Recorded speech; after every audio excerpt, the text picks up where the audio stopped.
On vous a appris des mensonges sur l'argent. Depuis tout petit, on vous dit qu'il faut économiser, mettre de côté dans un compte d'épargne et éviter les risques.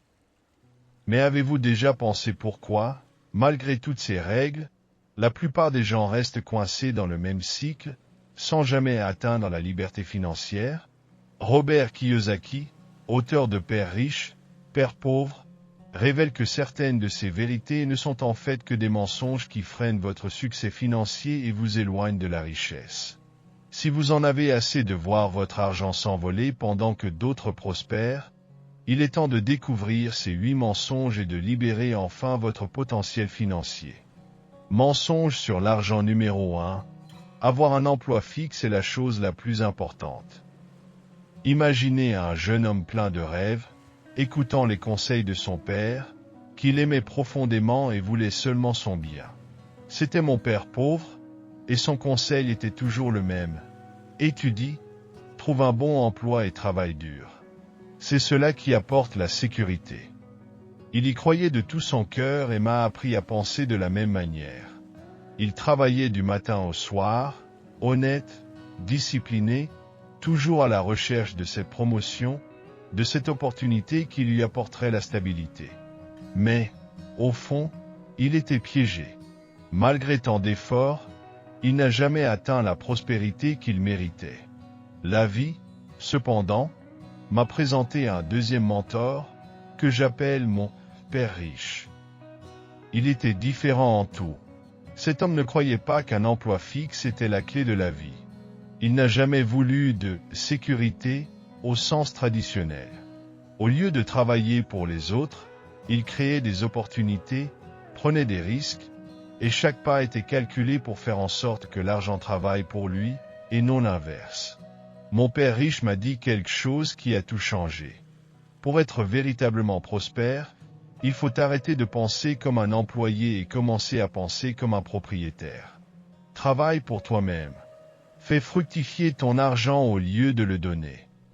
Il voyait le monde comme un grand plateau de jeu, où ceux qui comprenaient les règles jouaient bien mieux. Il utilisait les impôts à son avantage, investissait dans ce que les autres considéraient risqué, et, petit à petit, il construisait sa propre liberté financière. Ce fut un choc pour moi. Mon père pauvre croyait au travail dur et sécurisé, et c'était, en effet, un homme formidable. Mais il ne comprenait pas que suivre les mêmes règles et chercher la sécurité était ce qui le maintenait emprisonné. Il ne voyait pas la vie autrement. Dès son plus jeune âge, il avait appris que la voie était d'étudier, de travailler et d'espérer la stabilité. Et ainsi, il n'a jamais vu qu'il existait une autre option. Avec mon père riche, j'ai découvert une vérité puissante. Le secret de la prospérité réside dans la façon dont on perçoit l'argent et le travail. Quand on cesse de penser comme un employé et qu'on commence à penser comme un entrepreneur, on réalise que la sécurité d'un emploi fixe est une illusion pour la plupart des gens. Mon père riche n'a jamais eu un emploi traditionnel, il créait des emplois. Il traçait son propre chemin et se libérait de la peur de dépendre de quelqu'un. Aujourd'hui, en partageant cette histoire, je veux que vous sachiez qu'il existe une autre voie. Lorsque vous augmentez votre éducation financière, vous commencez à voir de nouvelles opportunités et à sortir de cette course de rats qui emprisonne tant de gens. Cela vous donne des choix, la liberté et, peut-être, la vie dont vous rêvez réellement. Mensonge sur l'argent numéro 2.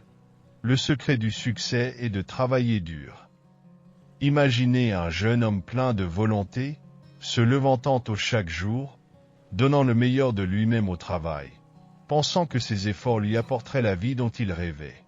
Ce jeune homme était mon père pauvre, qui avait appris dès son plus jeune âge que la clé de la réussite dans la vie était de travailler dur, très dur. Il a suivi cette idée à la lettre, il est allé à l'école, a obtenu son diplôme et a trouvé un emploi où il investissait toute son énergie. Mais, malgré toute cette dévotion, l'argent ne semblait jamais suffisant. Il vivait en limite, toujours en train de courir derrière, et ressentait dans son cœur le poids de cette lutte. Jusqu'au jour Alors que j'étais chez mon père riche, il m'a demandé, « Tu penses que travailler dur suffit ?» Dans ma tête, le conseil de mon père pauvre résonnait. Bien sûr, travailler dur était la clé du succès. Non, mais mon père riche a souri et a dit, « Tu peux te donner à fond, mais le secret est dans la manière dont tu utilises cet effort. » Puis, il m'a dit quelque chose qui a changé ma façon de voir le travail et l'argent. Au lieu de simplement travailler pour gagner de l'argent, fais en sorte que l'argent travaille pour toi, m'a-t-il dit. J'étais intrigué. Il m'a expliqué que les riches ont une manière différente de penser le travail. Au lieu de simplement fournir des efforts au quotidien, ils apprennent à utiliser leurs connaissances pour faire fructifier leur argent automatiquement. Regarde Warren Buffett, MATILD.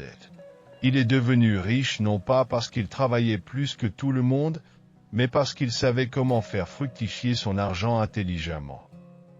Au fil des années, j'ai compris cette leçon. Travailler intelligemment ne consiste pas seulement à déléguer des tâches. C'est comprendre où placer son effort pour multiplier les résultats. C'est apprendre, investir, entreprendre, utiliser ses connaissances pour que l'argent circule sans que tu doives passer toute ta vie à courir après chaque centime.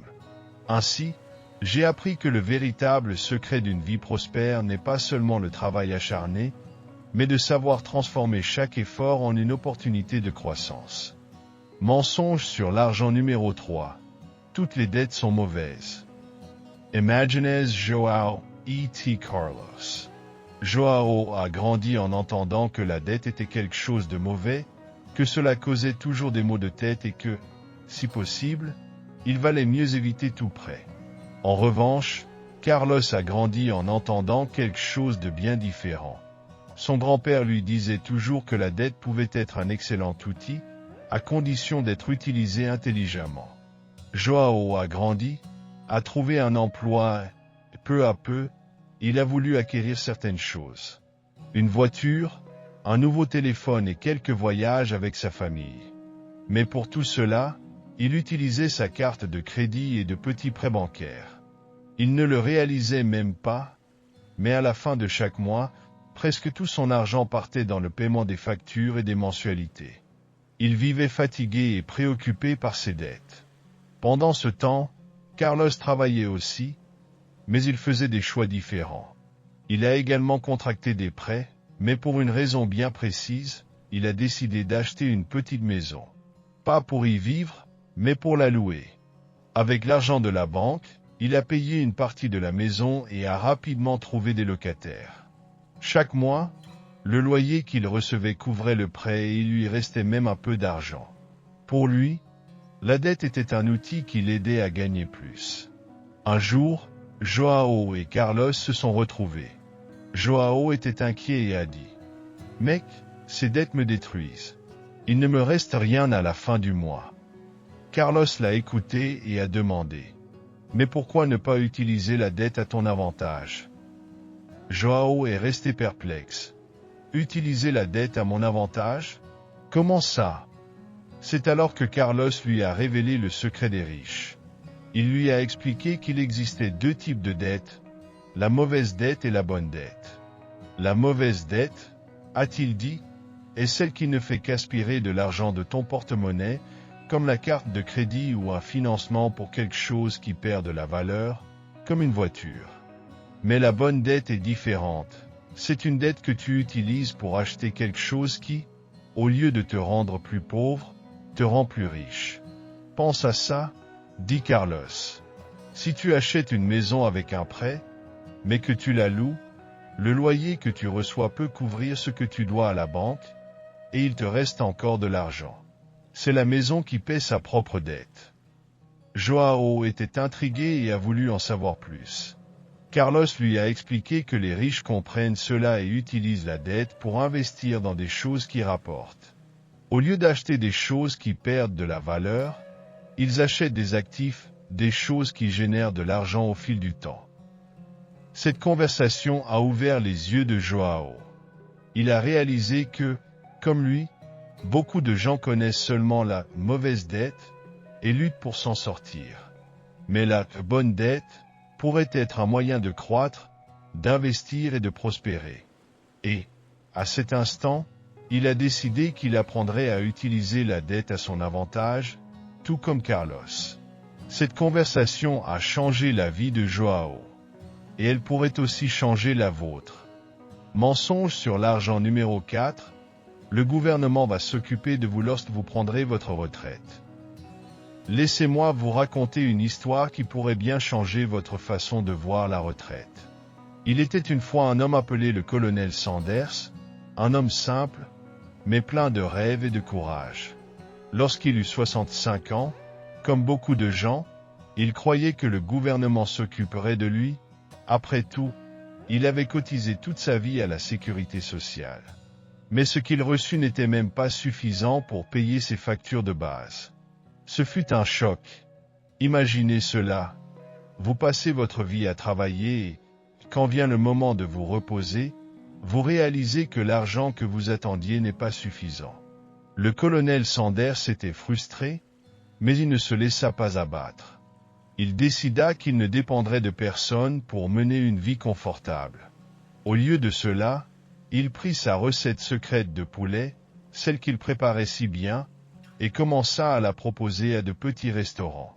Il alla de porte en porte, portant sa recette, et bientôt le fameux poulet frit du colonel Sanders devint le KFC, une marque que vous trouvez dans de nombreux endroits du monde aujourd'hui. Cette histoire nous montre quelque chose d'important. Si vous voulez une retraite paisible, il ne faut pas compter uniquement sur le gouvernement. Seul vous pouvez construire la sécurité que vous méritez pour l'avenir. Le colonel Sanders nous enseigne que, même si la vie ne se passe pas comme prévu, nous avons toujours la possibilité de reprendre les rênes et de créer une fin différente. Après tout, personne ne s'occupera mieux de votre avenir que vous-même. Mensonge sur l'argent numéro 5. L'argent n'est pas si important. Beaucoup de gens disent que l'argent ne fait pas le bonheur, mais l'histoire n'est pas tout à fait comme ça. L'argent peut, en effet, aider à apporter du bonheur de différentes manières. Je vais t'expliquer d'une manière simple. L'argent est comme un outil que tu utilises pour obtenir ce dont tu as besoin, des choses de base, comme de la nourriture et une maison où habiter, jusqu'aux moments heureux, comme des sorties ou des cadeaux pour les personnes que tu aimes. Quand on a assez d'argent, on se sent plus tranquille. Avec, on peut prendre soin de sa santé, étudier et même profiter du temps avec plus de sérénité, sans tant de soucis. Mais la plupart d'entre nous apprenons sur l'argent dès le plus jeune âge, et parfois, on finit par le voir de manière erronée, comme si on n'avait pas besoin de comprendre comment il fonctionne réellement. Alors, au lieu de croire que l'argent n'est pas important, pourquoi ne pas le voir comme quelque chose qui peut t'aider? Plus tu comprends comment il fonctionne, mieux tu pourras l'utiliser pour créer une vie plus heureuse et plus sûre. Mensonge sur l'argent numéro 6. L'argent est la racine de tous les maux. Imaginez deux personnes qui pensent de manière très différente à propos de l'argent. Mon père pauvre et mon père riche. Mon père pauvre, chaque fois qu'il parlait d'argent, disait qu'il apportait des problèmes. L'argent ne sert qu'à gâcher les gens, disait-il souvent. Il pensait qu'il valait mieux vivre avec peu et ne pas trop s'en préoccuper. Mais, avec le temps, il a rencontré de nombreuses difficultés. Dans les dernières années de sa vie, il a réalisé que, s'il avait économisé ou investi un peu plus, il aurait pu vivre plus confortablement. Il ressentait le manque d'une sécurité que l'argent aurait pu lui apporter. Mon père riche, quant à lui, voyait l'argent de manière différente. Pour lui, l'argent n'était pas le plus important, mais il savait que c'était un outil puissant. Il me disait souvent, « L'argent est comme une clé, il ouvre des portes vers des opportunités. » Il voyait l'argent comme quelque chose qui pouvait améliorer sa vie et celle de ceux qui l'entouraient. Avec cette mentalité, il utilisait l'argent pour créer des entreprises, aider les autres et réaliser ses rêves. Avec ces deux visions différentes, j'ai appris que l'argent n'est ni bon ni mauvais. C'est simplement une ressource, un outil que l'on peut utiliser pour construire la vie que l'on souhaite. Et la question qui se pose est, considérez-vous l'argent comme un problème ou comme une clé qui peut ouvrir des portes vers ce qui compte vraiment dans votre vie? Mensonge sur l'argent numéro 7. Les riches sont cupides. Beaucoup de gens pensent que les riches sont cupides, mais ce n'est pas toujours vrai. Voyons l'argent d'une autre manière, c'est juste un outil, comme un marteau ou un tournevis. Ceux qui savent bien l'utiliser peuvent construire de meilleures choses pour eux-mêmes et pour les autres. Imagine un athlète qui s'entraîne tous les jours pour un marathon. Il se consacre, prend soin de son alimentation, s'entraîne pendant des heures, et, au final, il réussit à bien courir et à rester en bonne santé. La richesse, pour beaucoup de gens, fonctionne de la même manière. Elles travaillent, investissent, apprennent à utiliser l'argent de manière à créer quelque chose de positif, pour elles ou pour les autres. Être riche ne signifie pas être cupide. Tout comme le marathonien obtient sa forme physique grâce à ses efforts, beaucoup de personnes accumulent leur richesse parce qu'elles se sont investies et ont fait des choix intelligents.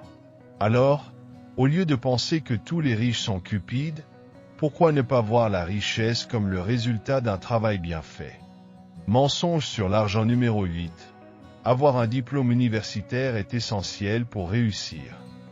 Quand j'étais enfant, mon père pauvre me disait toujours « La meilleure façon de réussir dans la vie est d'aller à l'école, d'avoir de bonnes notes et de décrocher un bon emploi. » Il croyait que c'était la recette parfaite pour une vie tranquille. Et en effet, il était très instruit. Il avait beaucoup de diplômes et savait beaucoup de choses. Mais, malgré toute son intelligence, il se plaignait toujours de l'argent et de son travail qui ne le rendaient pas heureux. Pendant ce temps, mon père riche avait une vision complètement différente.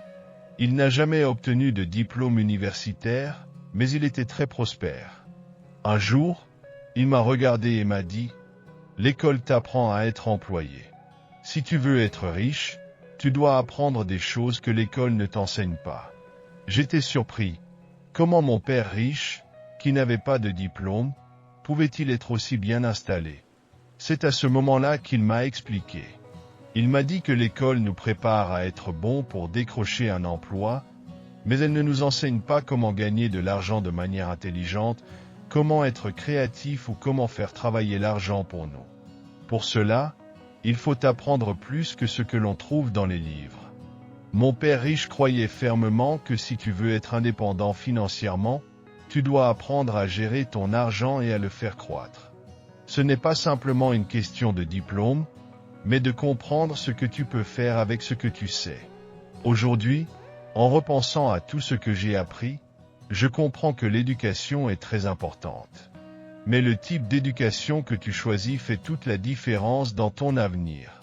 Si tu veux devenir médecin ou avocat, oui, l'université est essentielle. Mais si ton rêve est d'avoir du succès financier, la clé est peut-être d'apprendre à penser différemment, en dehors du cadre traditionnel de l'école. L'histoire de mon père riche m'a appris que la véritable éducation est celle qui nous prépare à créer nos propres opportunités, pas seulement à chercher un emploi. Et c'est sans aucun doute la plus grande leçon qu'il m'ait donnée. Je veux que tu imagines quelque chose, tu te réveilles le matin et tu peux choisir l'heure à laquelle tu veux sortir du lit. Tu n'as pas à t'inquiéter de l'horloge, du travail ou des responsabilités qui te stressent. Maintenant, imagine que tu peux aller au restaurant que tu veux, commander ce que tu désires, sans regarder le prix du menu, juste en savourant ton repas sans souci. Et plus encore, imagine si tu pouvais donner à ta famille tout ce qu'elle mérite, sans te soucier de savoir si l'argent suffira à la fin du mois. Ce ne serait pas génial? Tout cela peut devenir une réalité et la clé, c'est de voir le monde autour de toi d'une nouvelle manière. Quand j'étais plus jeune, j'entendais beaucoup de gens dire que le chemin vers le succès était simple, aller à l'école, avoir de bonnes notes et décrocher un bon emploi. Ils croyaient que c'était la recette parfaite pour une vie tranquille. Et, en effet, il était très instruit. Il avait beaucoup de diplômes et savait beaucoup de choses. Mais, malgré toute son intelligence, il se plaignait toujours de l'argent et de son travail qui ne le rendaient pas heureux. Mais un jour, j'ai compris que ça ne suffisait pas. J'ai réalisé que les rêves grands sont les plus excitants. Et plus tu rêves grand, plus tu commences à voir que tu peux atteindre des choses incroyables, des choses qui semblaient impossibles. Les petits rêves sont plus faciles à réaliser, mais ils ne t'emmènent pas là où tu veux vraiment aller. C'est alors que j'ai décidé de me lancer dans l'entrepreneuriat. L'idée de créer mon propre chemin, de bâtir quelque chose à partir de rien, m'a fait voir un futur plein de possibilités. Et je suis convaincu que l'entrepreneuriat est la clé pour réaliser nos rêves. Ce n'est pas seulement une question d'argent, mais de liberté, de vivre comme on le souhaite et de donner à sa famille la vie qu'elle mérite. Maintenant, avant que tu partes, je veux te remercier d'être resté jusqu'à la fin de cette vidéo. Si tu as aimé, dis-moi en commentaire quel est ton plus grand rêve. Et n'oublie pas de t'abonner à la chaîne, d'activer la cloche pour ne rien manquer de nos futurs contenus et de partager cette vidéo avec ceux qui seront aussi inspirés. Ensemble, transformons nos rêves en réalité.